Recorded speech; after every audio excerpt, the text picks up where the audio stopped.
The question is that the bill be now read a second time. Mr. Murali, Pillai.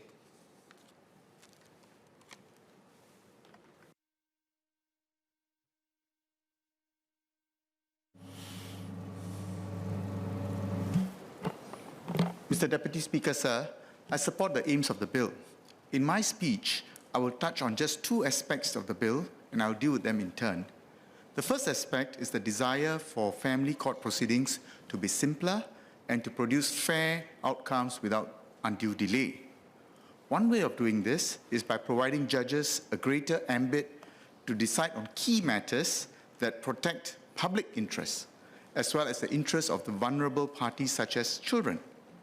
In this regard, I note that it is proposed in Clause 4 of the bill that the court be given powers to make an order on its own motion without application by the parties, so long as every person likely to be affected by the court's order is given an opportunity to be heard beforehand, and impose restrictions during cross-examination as he sees fit.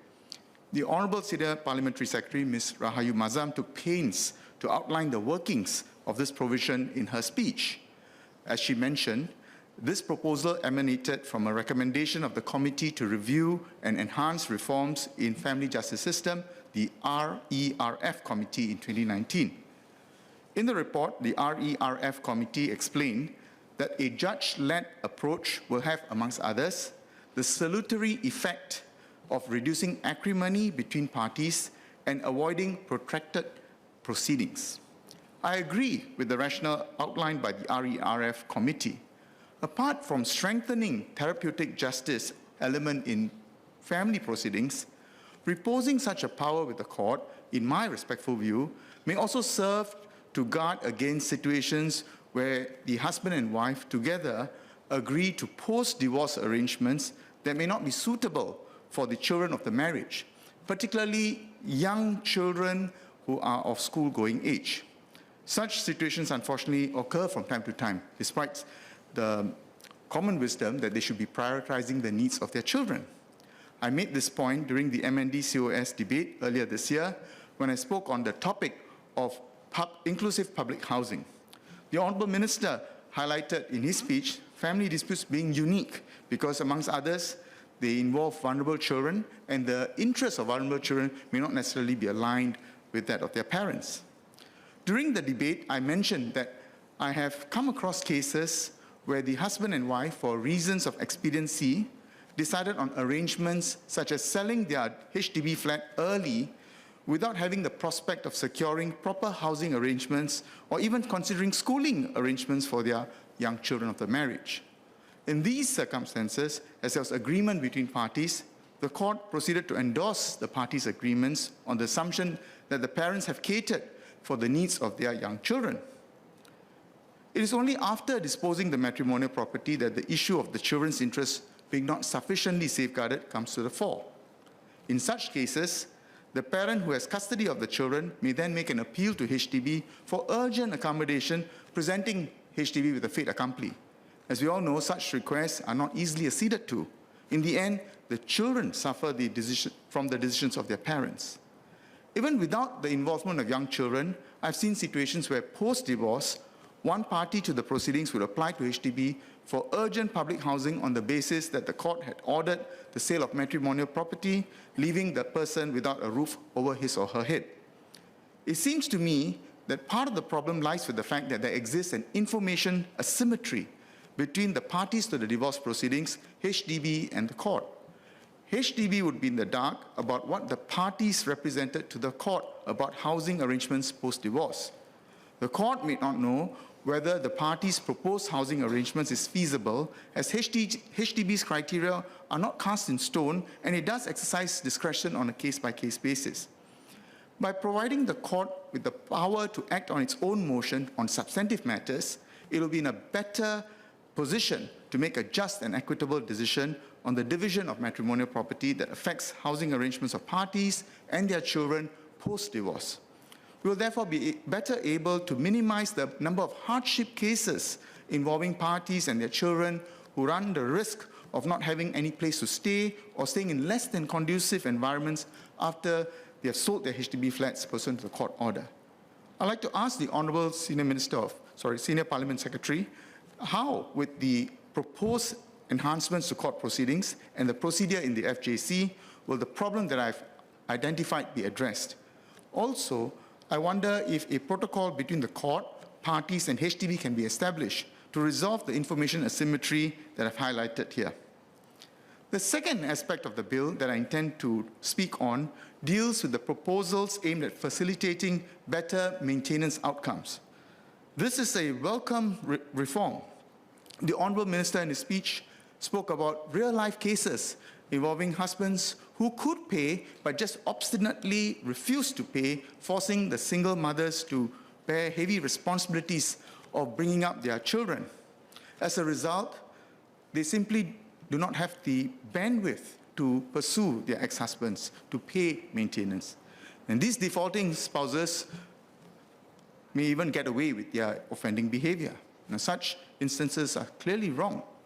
The Honourable Mr. Speaker of the Parliament, in his capacity as the Minister for Social and Family Development in 2017, in a family justice forum said as follows: maintenance issues continue to be an area of concern for some parties, even after the divorce has been finalized.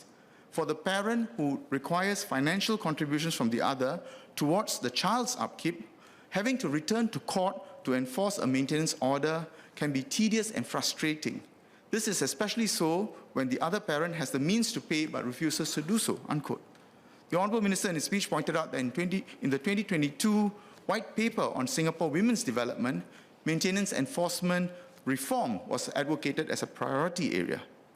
Well, this is precisely the problem that the introduction of the maintenance enforcement officers, MEOs, who will have the powers to obtain more accurate information about the respondents' financial circumstances, is intended to address. And I support this move.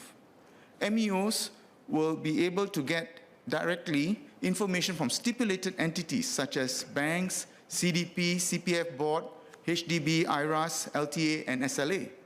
With this, the MEO will be able to ascertain whether the respondent does not have the capacity to pay, or he has the capacity but simply refuses to pay. Through this, we can have quicker enforcement action against the recalcitrant respondents. This will in turn put similarly minded persons who may think they could get away with not complying with maintenance court orders on notice.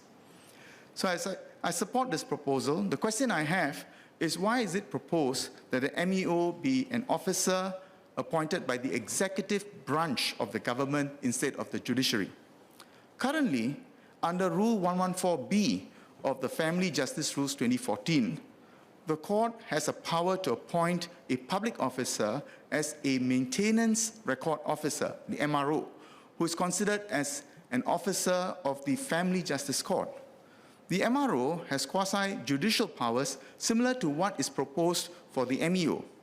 This includes the power to interview parties to the proceedings and obtain documents and information on the financial circumstances of a party to proceedings from the party directly or from any other person with the consent of the party.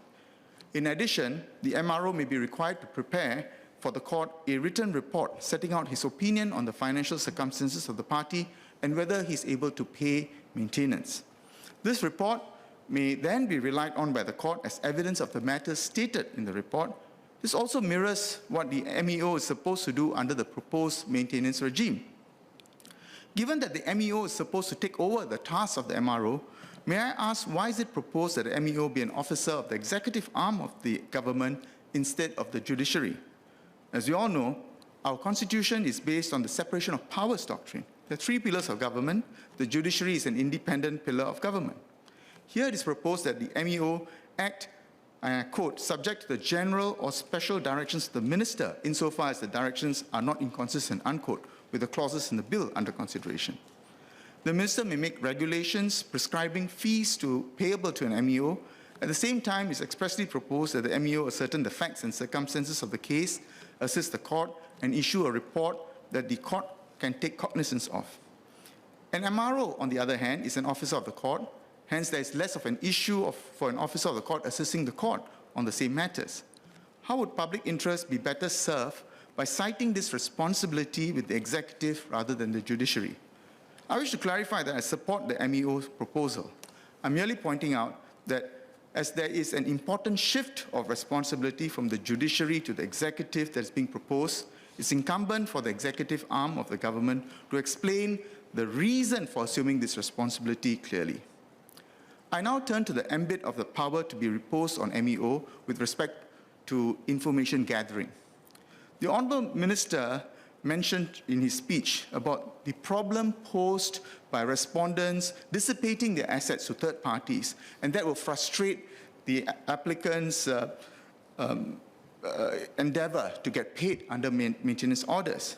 Now, this is one big area, and I'm glad to note that there is a proposal to reverse the evidential burden so as to alleviate the problems on the part of the applying spouses. Another area where there could be a significant challenge is where respondents have assets and properties which are held in the names of proxies. To make headway on such matters, there will be a need to conduct investigations too. And these investigations will include the relationship between the respondent and an identified proxy, the personal and financial background of the proxy, and any financial transactions between the respondent and the proxy. It is therefore important to ensure that the MEO has sufficient powers to do all this so as to be able to lift the veil of secrecy between the respondent and his proxy, depending on the case. Currently, I note that an MEO may avail himself of information from banks and prescribed third parties, which I understand to refer to specific government agencies. These bodies may provide information as permitted under regulations which will be enacted sometime in the future. May I ask whether the scope of information that is contemplated to be provided to the MEO is wide enough to deal with inquiries on persons believed to be proxies of the respondents? I also note that apart from the bank and the prescribed third party, the MEO may request the court for an order that a third party provide him with relevant information. May I ask what's the ambit of this third party? Does it refer to any other government agency that is not prescribed? Or does it only refer to any private person, and this may include legal entities, who may have relevant information? May I also confirm that a third party may include a person who is believed to be a proxy or has information that may be relevant for investigation into any proxy relationship?